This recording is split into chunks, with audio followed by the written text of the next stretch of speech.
거룩한 주일입니다. 오늘도 주님께 나와 예배드리신 여러분 모두에게 하나님의 은혜와 사랑이 함께 하시기를 예수님의 이름으로 축원합니다.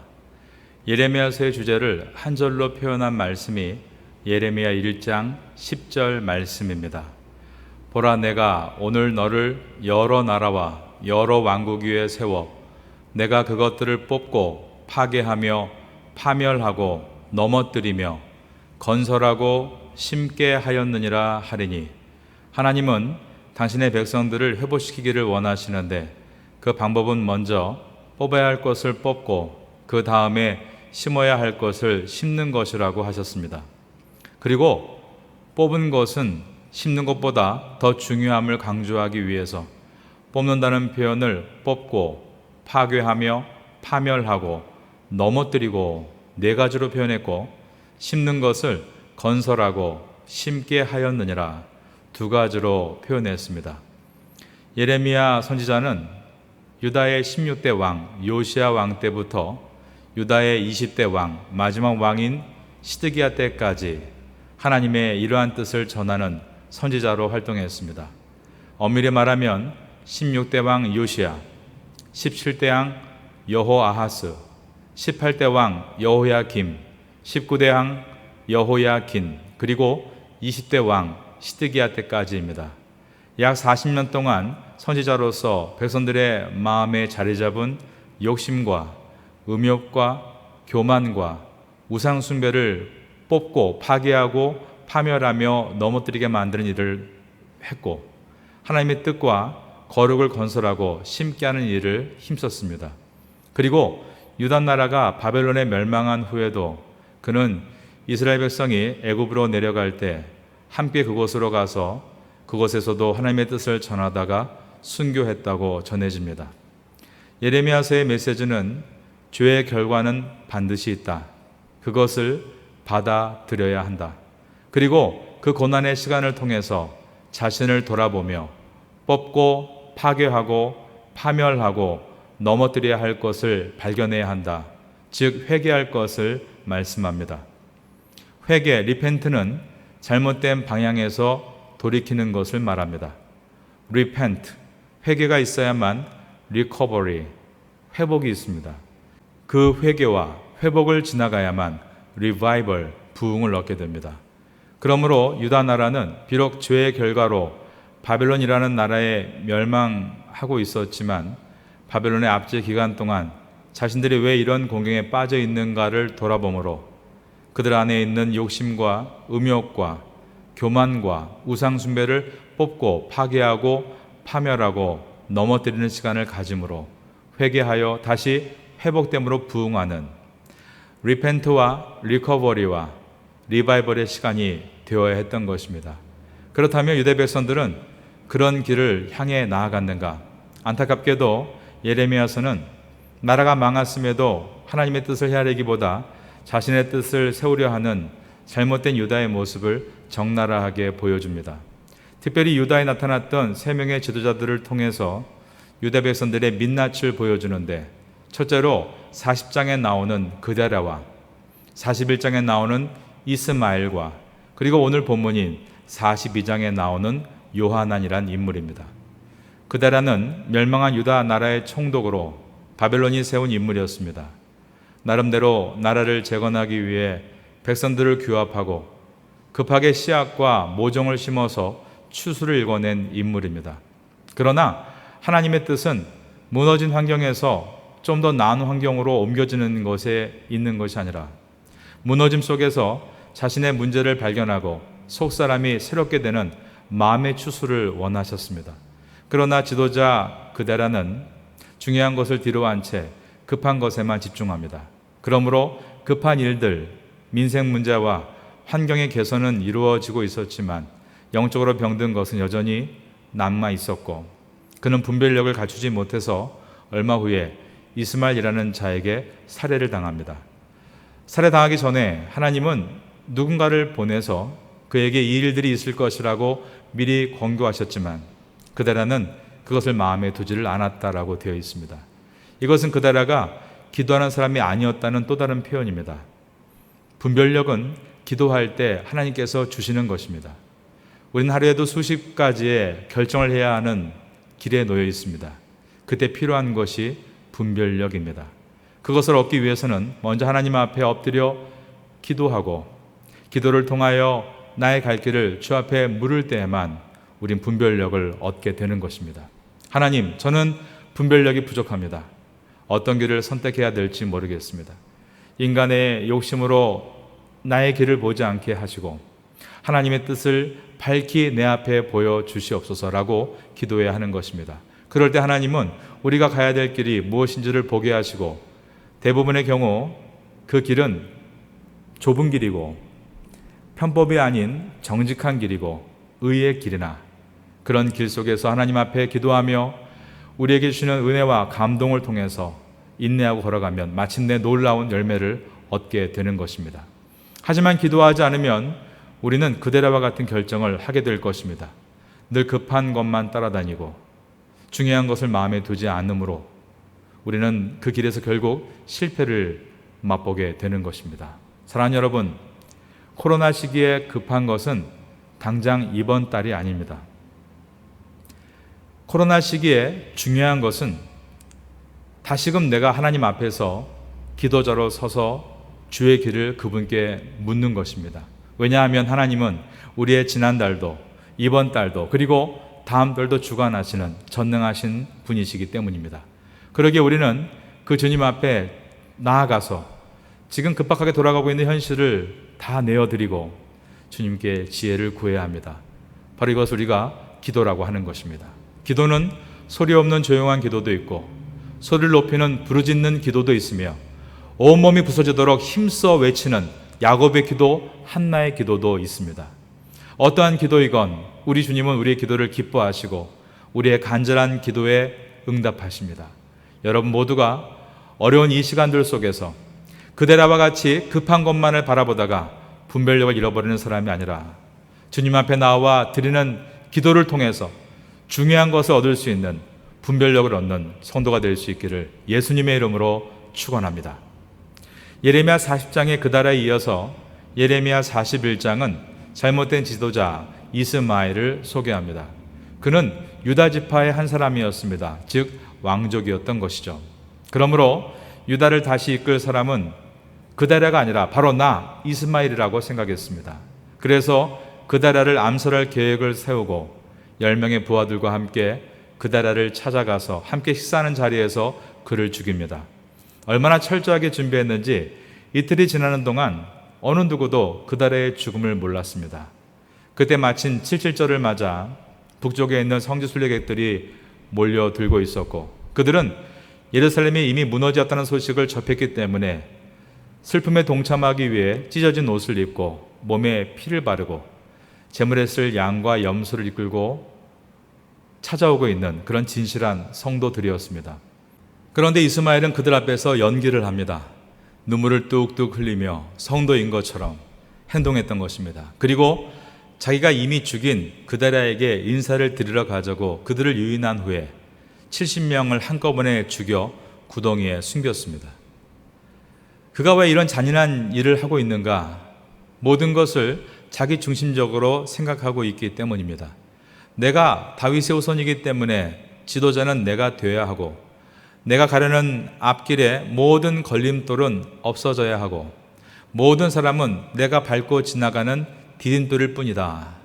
자기 중심적인 사람은 상대방의 삶을 돌아보지 않습니다. 그가 가족이 어떻게 되는지, 어떤 형편에 있는지, 어떤 마음을 가지고 있는지에 관심이 없습니다. 오로지 자기의 계획을 이루겠다는 한 가지의 생각으로만 가득 차 있는 것입니다. 이러한 자기 사랑이 바로 가장 큰 우상 숭배입니다. 예수님은 우리에게 자기 사랑이 아닌 자기 희생을 보여주셨습니다. 그리고 자기 희생, 즉 십자가를 통해 구원 얻은 우리들에게 너희도 이제는 자기 사랑이 아닌 자기 희생을 위해 살라고 말씀하신 것입니다.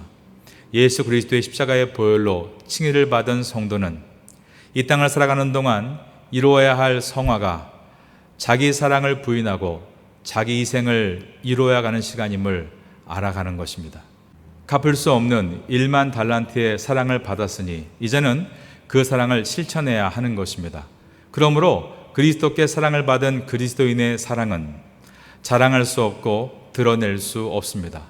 성낼 수 없고 오래 참고 모든 것을 감싸주는 사랑입니다. 그러나 자기 사랑이 가득한 사람은 결코 자기를 희생시키지 않습니다. 이스마엘은 사람이 얼마나 죽어나가도 상관하지 않았고 설상 반역에 실패했어도 자신만은 도망칠 수 있는 레스큐, 탈출 계획을 가지고 있었습니다. 처음부터 암몬으로 도주할 계획을 갖고 있었던 것입니다. 결국 일이 틀어졌을 때 그는 암몬으로 도망치면서 14장은 끝을 맺습니다. 처음에 부하 10명으로 시작했다가 자기 방법대로 수천 명을 거느려 보기도 했지만 결국 모압으로 도망칠 때에는 아무것도 이룬 것이 없이 단지 부하 8사람만 데리고 국경을 넘었다라고 되어 있습니다. 예레미야서는 그의 실패를 자세하게 보여주면서 유다의 긴 역사 속에서 하나님께서 한치의 오차도 없이 어떻게 유다 죄악을 심판하셨는가를 통해서 비록 지금 이스마엘이 탈출에 성공하고 있지만 그의 남은 인생이 얼마나 비참할 것인가를 우리에게 상상할 수 있게 해주는 것입니다. 여러분, 우리는 갚을 길 없는 주님의 사랑을 받은 성도들입니다. 우리의 사명은 그 사랑을 나누는 데 있습니다. 자기 사랑은 성공의 길이 아니라 실패의 길입니다. 왜냐하면 하나님께서 그의 편이 되시지 않을 것이기 때문입니다. 하나님은 그의 적이 되실 것이기 때문입니다. 하나님의 사랑을 다시 생각하고 내가 사람들에게 그 사랑으로 서 있는가를 돌아보며 이스마엘과 같이 자기를 위해 살다가 없어지는 인생이 아니라 예레미야와 같이 이웃을 위해 살다가 지금 우리에게까지 예레미야라는 이름이 화자되는 것처럼 신앙의 이름이 남을 수 있는 여러분 될 수 있기를 예수님의 이름으로 축원합니다. 잘못된 지도자 세 번째는 요하난입니다. 그는 이스마엘을 추격해서 그가 모압으로 끌고 가려던 유다 백성들을 빼내준 사람입니다. 백성들은 그에게 고마워했고 자연스럽게 유다의 다음 지도자가 되었습니다. 그런데 그에게는 큰 고민이 하나 있었는데 이스마엘이 그다랴를 죽이면서 바벨론 군사들을 함께 죽였기 때문에 바벨론의 보복을 받지 않을까 두려움이 있었던 것입니다. 바벨론 군사들이 그다랴 곁에 있었던 이유는 바벨론 왕이 세운 총독을 보호하겠다는 것도 있지만 사실은 유사시에 바벨론의 왕명을 따라 총독을 체포하거나 소환할 수 있는 힘을 갖고 있기 위해서였습니다. 오늘날 미국이 각 나라의 미 대사관을 자체 무장시키고 큰 힘을 가지고 있는데 그것과는 비교가 안 될 만큼 지배국이 피지배국에 대한 그 힘과 권력은 대단했고 거기에 있는 지배국의 군사들은 지배국의 왕을 대신한다고 볼 만큼 중요한 존재들이었습니다. 그런데 그들을 이스마엘이 죽였기 때문에 바벨론이 자신들을 가만두지 않을 것이다 라고 생각했던 것입니다. 그래서 이들은 애굽으로 망명할 계획을 세웁니다. 모든 떠날 계획들을 다 갖추고 마지막으로 하나님의 뜻은 어떠한지를 묻기 위해서 하나님의 선지자 예레미야를 찾아옵니다. 이것이 오늘 본문 예레미야 42장 1절의 말씀입니다. 이에 모든 군대의 지휘관과 가랴의 아들 요하난과 호사야의 아들 여사냐와 백성의 낮은 자로부터 높은 자까지 다 나와 아주 웅장하고 장엄한 모습입니다. 마치 하나님 앞에 모든 백성이 함께 나와 예배를 드리는 모습입니다.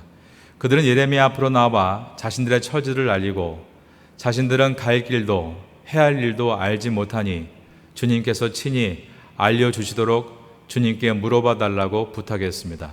2절과 3절입니다. 선지자 예레미야에게 이르되 당신은 우리의 탄원을 듣고 이 남아있는 모든 자를 위하여 당신의 하나님 여호와께 기도해 주소서. 당신이 보는 바와 같이 우리는 많은 사람 중에서 남은 적은 무리니 당신의 하나님 여호와께서 우리가 마땅히 갈 길과 할 일을 보이시기를 원하나이다. 예레미야는 당신들의 요구대로 하나님께 여쭙고 나서 알려주겠다라고 했습니다. 선지자 예레미야가 그들에게 이르되 내가 너희 말을 들었은즉 너희 말대로 너희 하나님 여호와께 기도하고 물은 여호와께서 너희에게 응답하시는 것을 숨김없이 너희에게 말하리라. 예레미야는 10일 동안 기도했고 그 하나님께로부터 받은 응답의 내용은 너희는 유다 땅을 떠나지 말라는 것이었습니다. 10절입니다. 너희가 이 땅에 눌러 앉아 산다면 내가 너희를 세우고 헐지 아니하며 너희를 심고 뽑지 아니하리니 이는 내가 너희에게 내린 재난에 대하여 뜻을 돌이킴이라. 주님은 예레미야 선지자를 통해 말씀하셨습니다. 너희가 무엇을 두려워하는지 다 안다. 그러나 너희는 세상을 두려워하지 말고 나의 말을 믿고 따르고 순종한다면 내가 너희를 보호해 주겠다라고 말씀하신 것입니다. 이렇게 그들은 하나님의 응답을 받았습니다. 그러면 그들이 하나님께서 말씀하신 대로 순종했는가? 그렇지 않았습니다. 오늘 본문으로 선택한 마지막 한 절, 예레미야 43장 2절에는 그들이 이러한 하나님의 뜻을 예레미야 선지자에게 전달받은 후에 행했던 행동을 보여줍니다. 호사야의 아들 아사랴와 가랴의 아들 요하난과 모든 오만한 자가 예레미야에게 말하기를 내가 거짓을 말하는도다. 우리 하나님 여호와께서 너희는 애굽에서 살려고 그리로 가지 말라고 너를 보내어 말하게 하지 아니하셨느니라. 그들은 하나님이 우리에게 애굽으로 가지 말라고 하시지 않았다라고 하면서 예레미야에게 욕을 하고 거짓 선지자라고 비난을 했습니다. 왜 이렇게 격한 반응을 보였을까요? 나라의 운명은 애굽에 맡겨야 한다. 이러한 친애굽 정책은 유다 가운데 오랫동안 뿌리 깊은 세력으로 자리 잡고 있었습니다. 성도는 자신들이 만든 인간적인 프레임에 하나님의 뜻을 끼워 맞추는 사람들이 아닙니다. 하나님의 뜻을 프레임으로 세우고 그 뜻을 따라 순종하며 나가는 것이 성도입니다. 요한왕과 유다 백성들은 이스라엘이 바벨론 군사를 죽이고 그것으로 인해 바벨론 왕의 보복을 받게 되는 것은 하나님께서 우리를 더 분명하게 애굽으로 인도하시는 것이라고 생각했습니다. 이렇게 자의적으로 해석을 한 후에 그들은 이미 자신들이 갈 길을 정해놓고 하나님의 뜻을 거기에 구겨 넣으려고 했던 것입니다. 그러나 그들은 항상 말을 할 때는 모든 것을 주님의 뜻에 따르겠다라고 했습니다. 5절입니다. 그들이 예레미야에게 이르되 우리가 당신의 하나님 여호와께서 당신을 보내사 우리에게 이르시는 모든 말씀대로 행하리이다. 여호와께서는 우리 가운데에 진실하고 성실한 증인이 되시옵소서. 우리가 당신을 우리 하나님 여호와께 보냄은 그의 목소리가 우리에게 좋든지 좋지 않든지를 막론하고 순종하려 함이라. 우리가 우리 하나님 여호와의 목소리를 순종하면 우리에게 복이 있으리이다 하니라. 오늘 본문은 우리에게 어떤 교훈을 주고 있습니까? 사실 우리도 이 부분에 있어서 가장 많은 남용을 하고 있는 사람들 중에 한 사람들인 것입니다. 찬송을 하면서 기도를 하면서 우린 항상 주님이라고 시작을 합니다. 주님, 이 두 글자는 세 글자로 표현하면 주인님입니다. 나의 주인이 하나님이시라고 고백을 합니다. 그리고 나서 주님 말씀하시면 내가 나아가리다. 그러나 주님 뜻이 아니라면 내가 멈춰서리다라고 고백하기를 좋아합니다. 그리고 내 삶이 너무 지치고 힘들 때에는 오늘 유다 백성들과 같이 주님 뜻대로 하옵소서라고 기도할 때도 있습니다.